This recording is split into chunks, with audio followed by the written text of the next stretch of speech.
Good morning, friends. I'm Professor Tehseen Fatma and I'm here with another story. I hope you will enjoy and learn something from this. So, आज की जो कहानी है वो है दो दोस्तों की कहानी। एक का नाम है गौरव और एक का नाम है सौरभ। दोनों बहुत घनिष्ठ मित्र होते हैं, दोनों की पढ़ाई एक साथ ख़त्म होती है और दोनों नौकरी भी एक साथ, उनकी किस्मत इतनी अच्छी होती है कि दोनों को एक ही जगह नौकरी मिल जाती है और दोनों का जीवन इस तरह से आगे बढ़ने लगता है। पर जो आगे बढ़ने की रफ्तार होती है दोनों की, वो अलग अलग होती है। गौरव अपने काम में बहुत अच्छा था, तो वो जो अपने काम में बहुत तरक्की कर रहा था तेज़ी से, लेकिन सौरभ उतनी तेज़ी से तरक्की नहीं कर रहा था।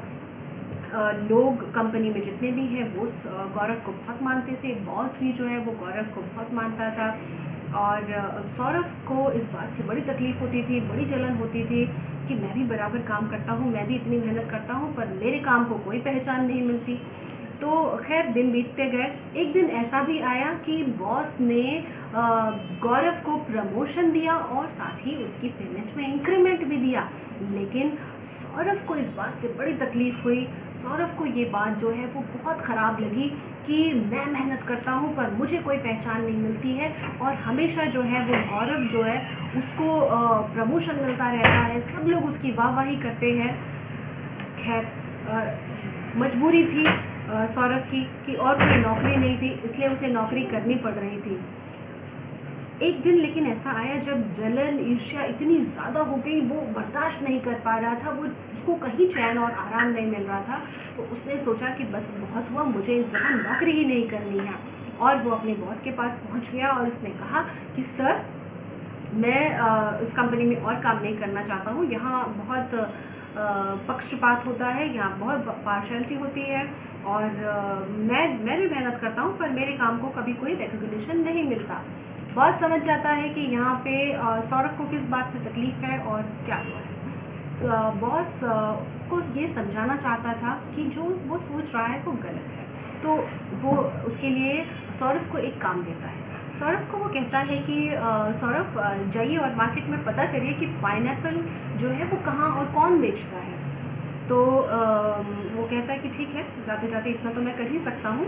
वो जाता है मार्केट और पता करके आता है, अपने बॉस को इन्फॉर्म करता है कि मिस्टर रमेश हैं जो पाइनएप्पल सेल करते हैं। तो वो कहता है कि अच्छा, किस रेट में सेल करते हैं? तो वो कहता है कि मैं आपको पता करके बता दूँगा। वापस वो जाता है उसके पास और फिर आता है और फिर बताता है कि भाई 15 रुपये प्रति किलो के हिसाब से मिस्टर रमेश जो हैं वो पाइनएप्पल को बेचते हैं।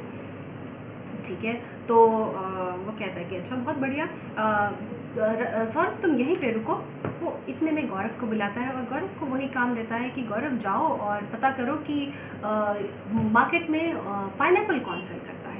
एक्चुअली इनकी कंपनी जो है वो जैम्स बनाती थी, फूड प्रोडक्ट्स में डील करती थी। तो ये अभी अपने जैम की वैरायटी में पाइनएप्पल जैम को ऐड करना चाहते थे, जिसके लिए उन्होंने गौरव को ये काम दिया। गौरव गया और गौरव जब वापस आया तो वो ना सिर्फ ये पता करके कि कौन बेचता है, वो पूरी प्रेजेंटेशन के साथ चला आया। उसने बताया कि सर, मिस्टर रमेश बेचते हैं पाइनएप्पल और 15 रुपीज़ प्रति किलो के हिसाब से वो बेचते हैं और सर उनके पास one of the finest quality के पाइनएप्पल्स हैं, हमें कहीं बाहर से पाइनएप्पल्स मंगाने की ज़रूरत नहीं है और उनके पास इतने पाइनएप्पल्स हैं कि हमें वो लगातार 4 महीने तक सप्लाई दे सकते हैं। और इतना ही नहीं, प्रति वीक वो हमको कम से कम 105 to 110 पाइनएप्पल्स वो दे सकते हैं, वो भी एट द रेट ऑफ 12 पर kg। तो सर, मुझे इस हिसाब से जो मैंने कैलकुलेशन की है, इससे पिछले साल के जो हमारे मुनाफा था उसके कम से कम उसमें 5% की बढ़ोतरी हो जाएगी। तो मुझे लगता है कि ये डील बहुत बढ़िया रहेगी और we should go for it. तो उसकी ये बातें सुन कर के बॉस बहुत खुश हुए और सौरभ यहाँ खड़े खड़े सब चीज़ देख रहा था। उसे सारी चीज़ें एकदम साफ़ हो गई और उसको समझ में आ गया कि सौरभ के और गौरव के काम में क्या अंतर है। तो उसे अपनी गलती का एहसास हुआ, अपने बॉस से उसने माफ़ी मांगी और उसने कहा कि सर, मैं बिल्कुल ये नौकरी नहीं छोड़ूंगा, इनफैक्ट मैं अपने दोस्त के साथ यहाँ रह कर के काम सीखूँगा और मैं भी इम्प्रूव करूँगा। तो दोस्तों, जीवन में सीखना, आगे बढ़ने के लिए बहुत ज़रूरी है। ज़रूरी नहीं है कि हम जिस तरीके से काम कर रहे हैं वो ही बेस्ट है। अगर उससे कुछ बेहतर है, उससे कुछ बेहतरीन है, कोई और स्मार्ट तरीका है उस काम को करने का, तो क्यों नहीं हम उस काम को करें और हम अपने लाइफ में आगे बढ़ें। अगर हम जलन करेंगे, ईर्ष्या रखेंगे एक दूसरे से, तो हम जीवन में कभी खुश नहीं रह पाएंगे, कभी आगे नहीं बढ़ पाएंगे। तो जीवन में खुश रहने के लिए, आगे बढ़ने के लिए ये ज़रूरी है कि हम निरंतर नई चीज़ें सीखते रहें, काम को करने के नए नए तरीके, स्मार्ट तरीके ढूंढते रहें, जिससे हमारा काम बेहतरीन हो और हम जीवन में आगे बढ़ें, है ना। तो जैसा कि एपीजे अब्दुल कलाम ने कहा है कि we must not do to get success, we must not do different things, but we must do the things differently, है ना। तो यहाँ पे सौरभ और गौरव की कहानी में भी हमने यही सीखा। उम्मीद करते हैं इस कहानी से आपने भी कुछ सीखा होगा और आप इस तरह से सीखेंगे और आगे बढ़ते रहेंगे। तो take care and bye bye, be happy.